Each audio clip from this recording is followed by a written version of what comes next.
कैसे हो आप सब। We are back with web development series bootcamp 2020 by testyourprep.com। And आज की वीडियो में हम बहुत ही एक छोटा सा टॉपिक कवर करने वाले हैं जिसका नाम है HTML एंटिटीज। तो बेसिकली एंटिटीज क्या होती हैं? एंटिटीज होती हैं कुछ हमारे पास अवेलेबल सिंबल्स जो हम अपने कीबोर्ड में हम फाइंड नहीं कर सकते, बट हो सकता है कि हमें उसकी ज़रूरत पड़े। जैसे कि हमारे पास अगर हमें वो रजिस्टर्ड ट्रेडमार्क वाला सिंबल अप्लाई करना है अपनी वेबसाइट पर, आपने कुछ इस टाइप के सिंबल्स देखे होंगे। रजिस्टर्ड ट्रेडमार्क, कॉपीराइट कंटेंट का सिंबल आपने देखा होगा कुछ इस तरह से, या कोई करेंसी सिंबल कह लो। जैसे डॉलर तो हमारे पास अवेलेबल होता है, बट अगर आपको येन डिस्प्ले करना है या फिर आपको कोई और सेंट्स डिस्प्ले करने हैं, राइट, आपको कुछ और भी, जैसे आपको एक स्पेस देना है, तो वो सब जो है हमारे पास उसके लिए कुछ एंटिटीज प्रेजेंट है। हाँ, आप बोलोगे कि अगर मैं उसको नॉर्मली टाइप कर दूं तो भी क्या वो हमारे पास डिस्प्ले नहीं होंगे? तो वो बिल्कुल डिस्प्ले होंगे, हमारे पास होंगे डिस्प्ले, बट स्टिल एक गुड प्रैक्टिस होती है कि हम एंटिटीज का ही यूज करें।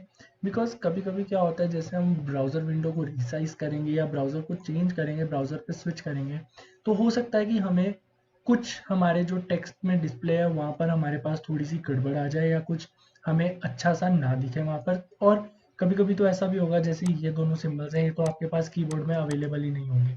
ठीक है, आपके पास कीबोर्ड में करेंसी के नाम पे एक डॉलर खाली और स्पेशल कैरेक्टर्स में कुछ एंड और एम% और स्टार ही अवेलेबल होता है। तो कई सिंबल्स ऐसे होते हैं जो हमारे पास कीबोर्ड में अवेलेबल नहीं होते हैं और वो हमें हमारी वेबसाइट में लगाना कभी कभी ज़रूरत पड़ सकती है उसकी। तो आज हम उन एंटिटीज़ को जस्ट ओवरव्यू करेंगे। ये कोई टॉपिक करके देखने वाला प्रैक्टिकल टॉपिक है नहीं, तो आज हम सिर्फ इस टॉपिक पर बात करेंगे। तो देखते हैं हम हमारे पास HTML के अंदर कौन से वेरिएबल्स, कौन से डिफरेंट टाइप के सिंबल्स अवेलेबल होते हैं। तो गाइज, अगर मैं बात करूँ कि हमें एंटिटीज़ की नीड क्यों पड़ती है, तो जैसे कि आप जानते हो कि हमारे जो टैग्स हैं वो एक तरह के सिंबल के साथ ही स्टार्ट होते हैं और बंद भी होते हैं, राइट। तो हो सकता है कि किसी पॉइंट पे आके हमें ये सिंबल्स डिस्प्ले करने हो, दोनों इस तरह। लेकिन क्या होगा, हमारा ब्राउज़र हमें कंफ्यूज, वो ब्राउज़र तो उसके लिए तो हम समझना मुश्किल है ना। हम लोग तो ये समझ सकते हैं कि ये हमारा एक पैराग्राफ चल रहा है जी, उसके अंदर हमने एक ग्रेटर देन और लेस देन का सिंबल हमने मेंशन करना है। ठीक है, हो सकता है कहीं हमें ज़रूरत पड़े बिल्कुल ऐसा ही मेंशन करने की। जैसे कि आप जानते हो कई कोड एडिटर्स का जो सिंबल होता है वो कुछ इस तरह से होता है, राइट। इसका मतलब होता है कि कोड एडिटर है ना। तो हो सकता है कि हमें अपनी वेबसाइट में कुछ ऐसा मेंशन करना हो। तो हम तो जानते हैं कि हमारे लिए एक सिंबल है ये, बट हमारा HTML क्या समझता है इसको?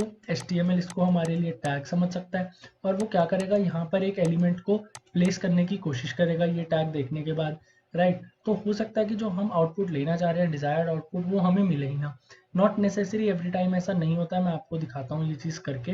जैसे कि ये हमारे पास हमारा पेज था, राइट। अगर मैं बॉडी में यहाँ पे सिंपल इसको ऐसे लिख दूँ तो आप देख सकते हो कि मेरे पास ये एज इट इज़ प्रिंट हो गया है। हालांकि यहाँ पर मुझे एक एरर भी शो हो रहा है, ठीक है, बट उसने उस एरर को इग्नोर करते हुए मुझे आउटपुट में प्रिंट करके दिया। तो मैं यहाँ पर स्पेस देके प्रिंट करूँ तो आप देख सकते हो कि मेरे पास स्पेस भी एक प्रिंट हुआ है। लेकिन अब आप देखो कि मैं यहाँ पर मल्टीपल स्पेसेस दे रहा हूँ, राइट, या फिर मैं यहाँ पर टैब स्पेस दे रहा हूँ। इसको मैं सेव करूँगा तब भी मेरे पास यहाँ पर एक ही स्पेस है।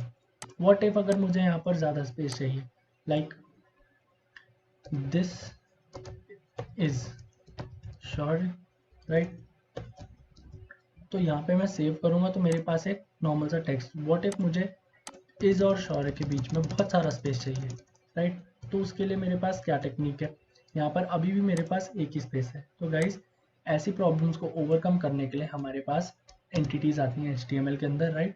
तो जैसे अभी आपने देखा कि मुझे अगर शौर्य को इस ब्रैकेट में डालना है, एंगुलर ब्रैकेट्स में डालना है, तो उसने क्या किया, मेरे कोड एडिटर ने यहाँ पर इसको एक टैग बना दिया।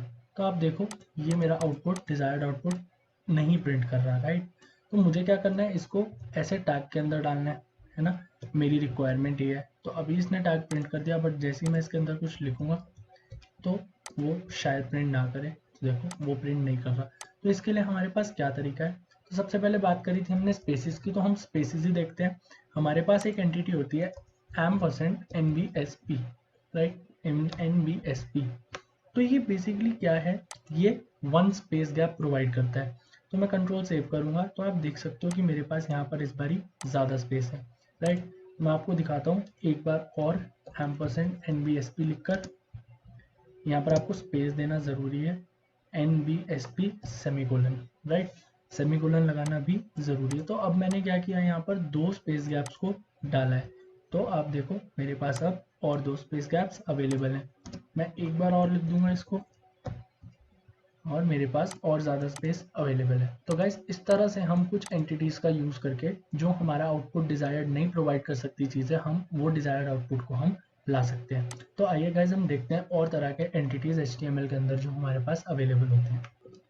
ओके गाइस, तो मैं आपको दिखाता हूँ HTML के अंदर कुछ एंटिटीज़, राइट। तो मैं यहाँ से एक फ़ोटो को इम्पोर्ट करूँगा, राइट। तो ये मेरे पास HTML के अंदर कुछ अवेलेबल एंटिटीज़ हैं, ठीक है। और आप देख सकते हो यहाँ पे कि मेरे पास एक नोट है यहाँ पर कि entity names are case sensitive, तो इस चीज़ का आपको खास ख्याल रखना है, ठीक है। वैसे HTML हमारी केस इनसेंसिटिव लैंग्वेज है, बिल्कुल है,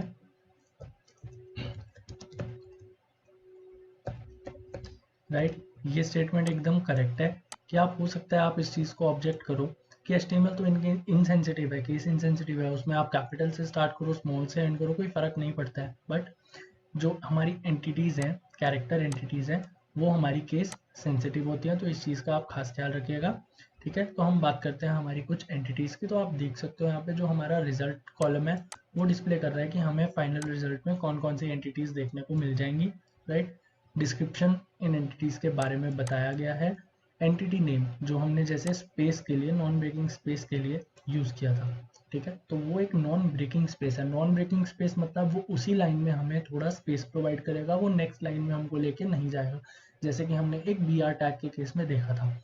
BR टैग क्या कर रहा था, वो हमें ब्रेक नहीं प्रोवाइड कर रहा था 2 वर्ड्स के बीच में, वो सीधा नेक्स्ट लाइन में ले जा रहा था ब्रेक के बाद, BR टैग के बाद जो भी सेंटेंस या वर्ड लिखा है। गाइस एंटिटीज़ को प्रिंट करने के लिए हमारे पास 2 तरीके होते हैं, या तो हम उसका एंटिटी नेम लिख सकते हैं या फिर हम उसका एंटिटी नंबर लिख सकते हैं विद %, एंड हैश सिंबल, और उसके आगे ये कुछ नंबर्स अवेलेबल है जैसे कि आपको दिख रहा है। तो जैसे कि हमने यहाँ पर %NBSP लिखा था, सिमिलरली मैं यहाँ पर अगर यहाँ पर %#160 लिख दूँ और इसको एक सेमीकोलन लगा दूँ, तो आप देख सकते हो यहाँ पर मेरे पास और थोड़ा सा स्पेस अवेलेबल हो गया है। अगर आपको समझ में नहीं आया तो मैं ये वाले % हटा के और आपको ये भी हटा के एक बारी प्रिंट करके दिखाता हूँ कि मेरा आउटपुट कैसा प्रिंट हो रहा था और ये लगाने के बाद मेरा आउटपुट कैसा प्रिंट हुआ है। तो गाइज ये थी मेरी नॉर्मल स्टेटमेंट, राइट। ओके, थोड़ी सी मिस्टेक हो गई है, ये थी मेरी नॉर्मल स्टेटमेंट। अब मैं यहाँ पर नंबर लिखता हूँ, एंटिटी का नंबर #160, राइट। तो आप देखो मेरे पास यहाँ पर थोड़ा सा ज़्यादा स्पेस आ गया, या फिर मैं क्या कर सकता हूँ यहाँ पर %NBSP भी लिख सकता हूँ, उससे भी मेरा ये काम करेगा। तो ये है हमारी एंटिटी नेम एंड ये है हमारा एंटिटी का नंबर, राइट। तो अब हम बात करेंगे और सिंबल्स की। तो हमारे पास होता है लेस दैन, जैसे कि आपने देखा कि मुझे अगर मेरा टास्क था कि मुझे अपना नाम जो है वो इन ब्रैकेट्स में प्रिंट करना है, तो मैं वो कैसे कर पाऊंगा। तो अब मेरे पास उसके लिए जब मैंने ये ब्रैकेट लगाए थे तो मेरे कंपाइलर ने, मेरे एडिटर ने क्या किया, इसको एक टैग की तरह मानना चाहा और उसने मुझे डिजायर्ड आउटपुट प्रोवाइड नहीं करा। तो इसीलिए मेरे पास लेस दैन सिंबल के लिए हमारे पास क्या है, वो है entity LT, %LT, LT means less than, या फिर हमारे पास है %#60 और ग्रेटर देन के लिए है हमारे पास GT। तो आइए गाइस हम इसको करके देखते हैं, एक बार हम GT लगाएंगे और एक बार हम 60 लगाएंगे। तो मुझे ये चीज़ अपने ब्रैकेट्स में डालनी है, तो मैं यहाँ पर लगा देता हूँ %LT, लेस देन ही आएगा इधर, करेक्ट, लेस देन आएगा, राइट, सेमीकोलन, और उसके बाद मैं यहाँ पर लगा देता हूँ GT का एंटिटी नंबर जो कि है ग्रेटर दैन का 62। तो यहाँ पर मैं लगा दूंगा GT का एंटिटी नंबर %#62 एंड सेमीकोलन। तो आप देख सकते हो गाइज जो डिजायर्ड आउटपुट मुझे तब नहीं मिल रहा था वो अब मुझे इजीली मिल गया है। तो इस तरह से हम इन एंटिटीज़ को यूज़ कर सकते हैं, और इसमें कुछ इंपॉर्टेंट एंटिटीज़ भी हैं जैसे मैंने आपको बताई थी, उनको मैं येलो स्टार से मार्क करूँगा। तो फॉर एग्जांपल अगर आपको कॉपीराइट का सिंबल डालना है अपने डॉक्यूमेंट में और ट्रेडमार्क का सिंबल डालना है। हो सकता है आप वेबसाइट प्रोड्यूस करें आपकी अपनी कंपनी के लिए, तो उसके लिए आपको एक कॉपीराइट सिंबल लगाना ज़रूरी होता है, जिससे लोगों को, व्यूअर्स को पता चल जाएगा कि ये कंटेंट जो है ये आपका ओरिजिनल कंटेंट है। आप इस पर कॉपीराइट क्लेम कर सकते हैं अगर किसी ने उस कंटेंट को आप कॉपी करने की कोशिश की विदाउट योर परमिशन। तो गाइस कॉपीराइट का कुछ ऐसा होता है कि मतलब जैसे यूट्यूब पे आप कोई वीडियो, कोई गाने को अपनी वीडियो में डालते हो तो आपके पास कॉपीराइट क्लेम आता है उस वीडियो के ओरिजिनल ओनर से। तो बेसिकली होता ये है कि वो ओनर आपको एक वार्निंग दे देता है कि इस सॉन्ग को यूज़ करने की परमिशन मैंने आपको नहीं दी है। तो आप अपनी वीडियो में मेंशन कर देते हो कि मैं इसको सिर्फ फन पर्पज से यूज़ कर रहा हूँ या कर रही हूँ, एंड मेरा इससे कमर्शियली या मतलब कुछ कमाने का कोई इरादा नहीं है। तो इसीलिए कॉपीराइट एक इम्पॉर्टेंट सिंबल है, और रजिस्टर्ड ट्रेडमार्क भी एक इम्पॉर्टेंट सिंबल है जो बताता है कि जो आपका बिजनेस ट्रेडमार्क है वो रजिस्टर्ड है आपकी कंपनी से। तो ऐसे कुछ इंपॉर्टेंट सिंबल्स हैं, इनकी डिटेल में जाना यहाँ पे अभी नॉट नेसेसरी। तो हम बात कर रहे थे एंटिटीज़ की। तो यहाँ पर हमारे पास हमने देखा एम%। ओके, तो अब आप देख रहे हो कि एम% सिंबल जो है, राइट, वो हम हर एंटिटी के साथ यूज़ कर रहे हैं, बट व्हाट इफ मुझे ये एम% ही अपने डॉक्यूमेंट में चाहिए, है ना।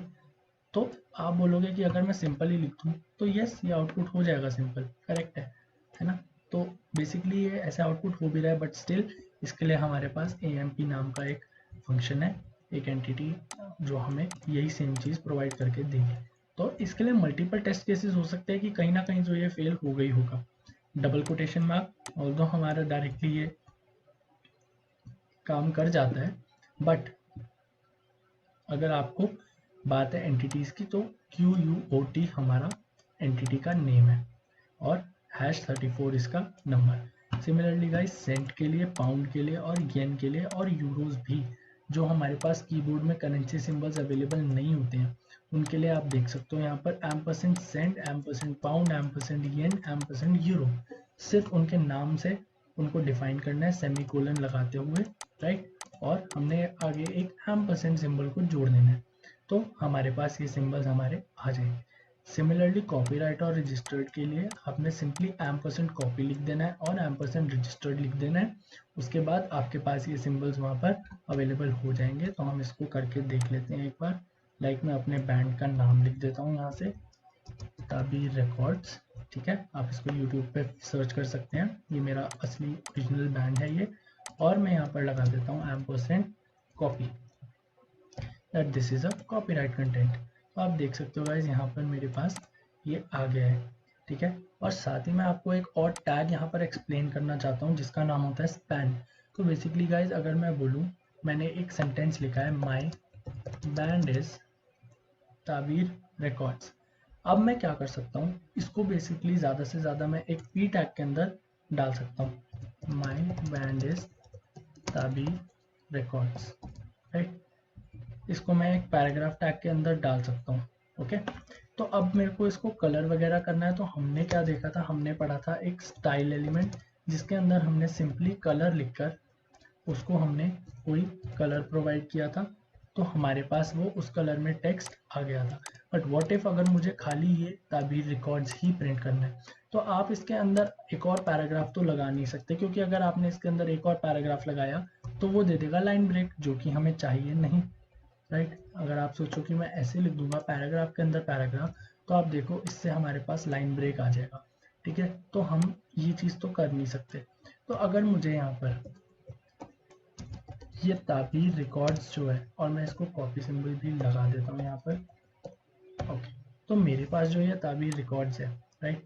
अगर मुझे इसको मान लो येलो कलर में प्रिंट करना है तो मैं कैसे करूँगा। तो गाइज उसके लिए हमारे पास होता है एक स्पैन टैग। तो स्पैन टैग बेसिकली क्या करता है, जो भी आपका टेक्स्ट है उसके पर्टिकुलर ही एलिमेंट को विद इन द टेक्स्ट वो आपको स्टाइलिंग करने के काम आ जाएगा। स्पैन इज बेसिकली एक पूरी लाइन में, ठीक है, डिफरेंट फ्रॉम इट्स पेरेंट, वो एक अपने पेरेंट से अलग ले जाके आपको आउट ऑफ द वे जाके स्टाइलिंग करके देगा। तो हम सिंपली यहाँ पे लिख देते हैं स्पैन। स्पेलिंग का ध्यान रखना गाइज, मैंने यहाँ पर स्पेलिंग गलत लिख दी है, ठीक है। केस इनसेंसिटिव है बट स्पेलिंग सेंसिटिव है HTML। तो यहाँ पर मैं टैग लगा देता हूँ स्पैन और इसको बंद भी कर दूंगा। और इस ताबीर रिकॉर्ड्स को प्लस ये सिंबल को मैं उठा के इसके अंदर डाल दूंगा। ठीक है, तो आप देखो अभी यहाँ पर कोई फर्क नहीं पड़ेगा बिकॉज ये अपने पेरेंट की प्रॉपर्टी को यूज कर रहा है जो कि कलर है। बट इसके अंदर स्पैन टैग के अंदर मैं एक और स्टाइल यूज कर सकता हूँ और यहाँ पर मैं लिख सकता हूँ कलर एंड व्हाट येलो। ठीक है, तो उससे आप देखो मेरा जो ताबीर रिकॉर्ड्स है वो येलो कलर में चेंज हो गया। या फिर मैं इसको कोई और कलर दे दूँ, बीच, तो ये सारे ही बेसिकली लाइट कलर्स हैं। ठीक है, तो मैं इसको ओके पर्पल देख लेते हैं, अगर काम बन जाएगा तो। ओके, तो आप देख सकते हो यहाँ पर गाइस कि हमारा जो ताबीर रिकॉर्ड्स है अब वो पर्पल कलर में प्रिंट हो रहा है और ये सिंबल भी, राइट। तो अगर आप कर सकते हो इस तरह से कोई भी आप कॉम्बिनेशन यूज कर सकते हो अपने हिसाब से जो आपको पसंद आए। तो बेसिकली स्पैन टैग का काम यही होता है कि वो आपको एक सेंटेंस में पर्टिकुलर एक वर्ड को या एक लाइन को या जो भी आप जितना भी टेक्स्ट चाहते हैं विद इन दैट टेक्स्ट आपको आउट ऑफ द वे जाके स्टाइलिंग करने की ऑप्शन दे देगा। तो हमने देखे कुछ इंपॉर्टेंट सिंबल्स एंड एंटिटीज इस वीडियो में। So that's all for this video guys, thank you so much for watching. अगर आपको वीडियो पसंद आई हो तो उसको लाइक ज़रूर करें एंड चैनल को सब्सक्राइब करना ना भूलें and stay tuned for more such awesome content bye testyourprep.com. We'll be back with another video soon. Till then, take care, good luck and goodbye.